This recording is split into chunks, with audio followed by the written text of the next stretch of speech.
This one is going to be a bit sensitive. It's teenagers and homosexuality, teenagers and same-sex relationships. Yes, it has a spirit aspect to it, and I want us to explore it together. We are spirit beings having a spiritual experience in a physical body. This child has grown through their formative years where they are formed into, or they go through experiences that are going to form who they become.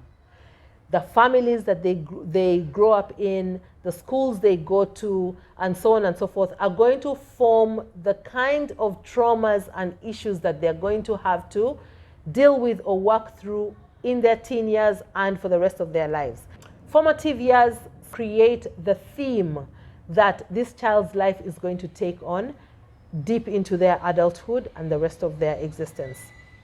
So when we come out of the age where we're children, where our parents are the end-all and be-all of life, we cross into teen years. Now, in the teen years, the way that God has created us, or the way that we are designed as human beings, is that we start to detach from our parents and now start to look outwardly into where we're going to be as adults, as individual adults, unique adults and unique beings.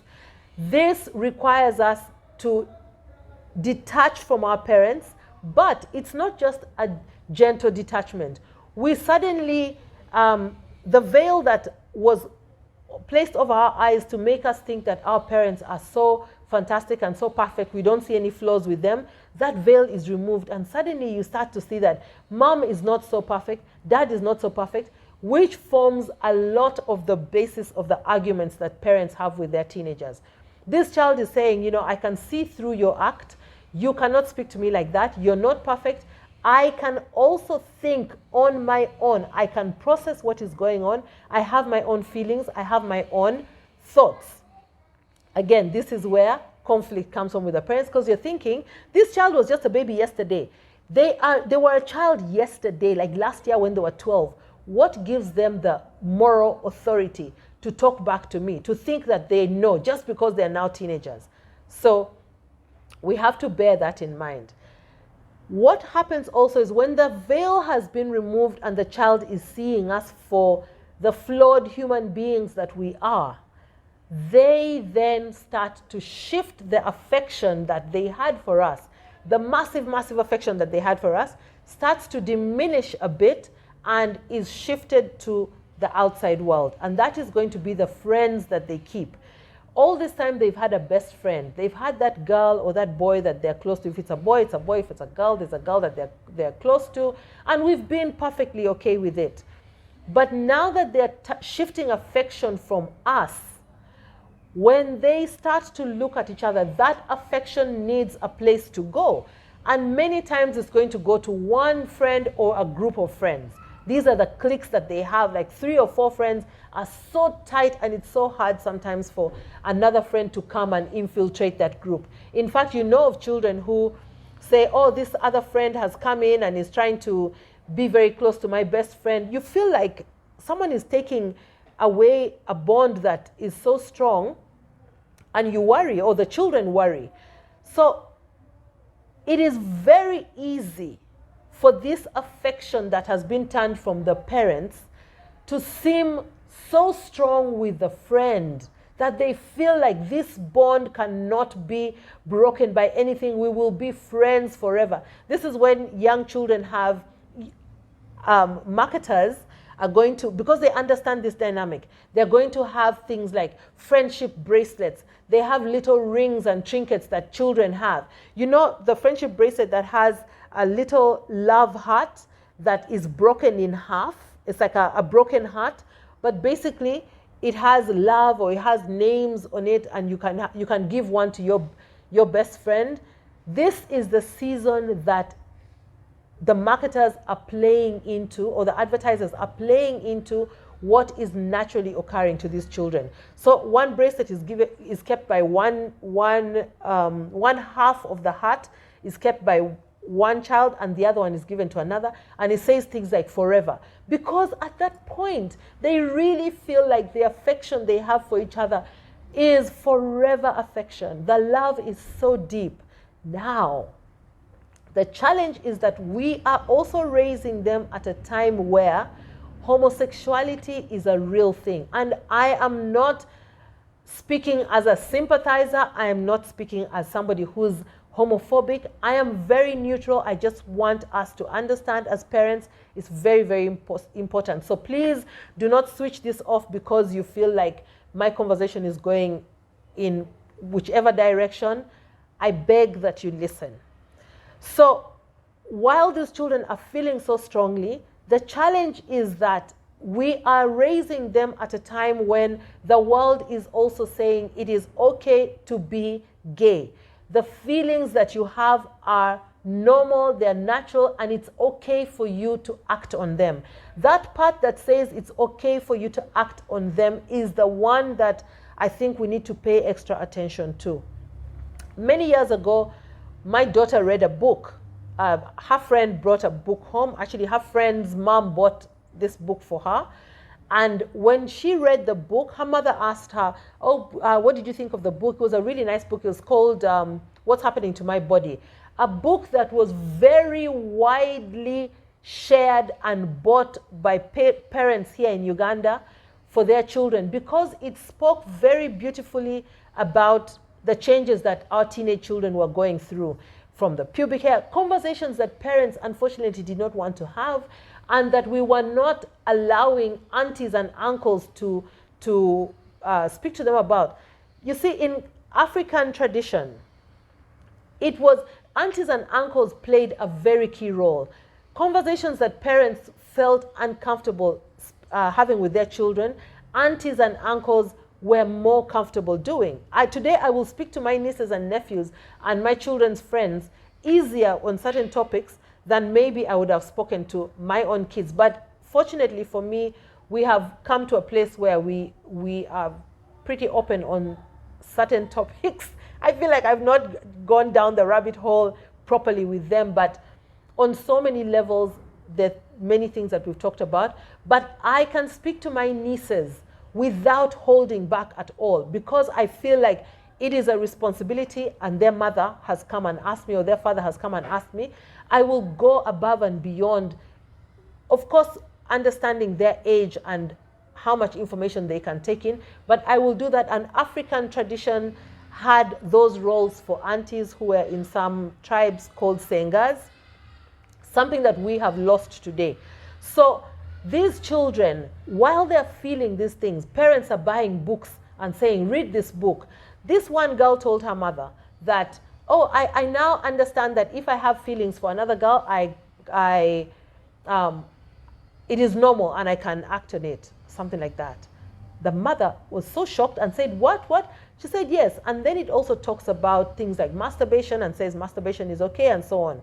She drives to my house and takes me straight to the bedroom and says, we have to look at this book together. We look at it and we are shocked. We are gasping, literally. And we then understand that we have our jobs cut out for us. We have to speak to these children and help them understand what's going on. Now, coming back to where I'm going with this topic today, if we don't speak to the children, if we don't understand what they're feeling, if we are not aware, first of all, as parents, then that conversation with the child goes south. Considering the knowledge that they have, that we grew up in different times from where they are right now, and considering the fact that the world is feeding into them where we are not, we will lose them. What is happening with this change in affection is that the world is telling them that it is okay, act on it, you are potentially gay. Go ahead and act on it. And in their little circles, they act on it. But what we have to understand is that this deep affection season does not last forever. This deep affection season will last somewhere until the very early 20s, when now things balance out. The hormones that have been surging and so on and raging have balanced out. And this is when a child realizes, you know what? I am 100% heterosexual. I am 100% straight. Not that the other ones are crooked, but this is when they realize that I am 100% straight, I am 100% lesbian, I am 100% homosexual boy, I am 100% bisexual. And the conversation is different at that point. But what we need to help our children understand is that whatever you think you're feeling right now is valid. However, do not act on it because you do not know where exactly you fall until you are 20 whatever. I know that there are laws against this, but I'm speaking from a place of love, because if we look to the laws alone, underneath the surface of the laws, children are engaging in acts. Children are getting sucked into crowds, and they're doing things that unfortunately they regret when they hit their 20s. And this is when mental health challenges become even more severe, because some of them are regretting their choices. Some of them feel horrible about their choices. Some of them are now listening to what the pastors, the preachers, the priests, and all the religious leaders are saying about same-sex relationships, and they are regretting. But even if a child engaged in those acts and suddenly they feel like this is wrong, the number one person they need to know that they can count on is their parent, to come to and say, you know what, I messed up. And when the child says they messed up, do not talk to them like they are the devil. Hug them and help them process, help them work themselves out of where they are, without guilt, without shame, without regret. Because as a parent, if you cannot stand with that child, just the sick feeling that they have after this is enough to send them down a spiral where they're going to look for substances to cope. They're going to feel a lot of regret, and that regret is going to invite other negative spirits to latch onto them, other entities that are wrong to latch onto them and perpetuate that feeling of guilt, of shame, of unworthiness, and so on and so forth. And the more they drink, the more they invite these entities in, and this young life will be destroyed forever. Or it's going to take a whole lot of therapy to dig this child out of there. And therapy that is still done in such a way that because of confidentiality, they cannot speak to the parents. So it's only the therapist who knows. So go out, speak to the therapist, come back home and act like everything is okay. That relationship, remember, this child is going to see a therapist once a week, once in 2 weeks. What happens to them every single day? This is the part where the parents need to come through. This is the part where aunties and uncles who are open-minded need to come through and support this child on their journey to come out of that phase of confusion. So I hope this video helps us. If you feel like it's beneficial to you, you can share your comments, your thoughts. You can reach out to me personally, or I really invite you to share this so that we can get parents talking and we support our teenage children who we love dearly, and we want to help to live the best lives that they can. Thank you very much. Subscribe if you haven't already. Otherwise, like and share the video.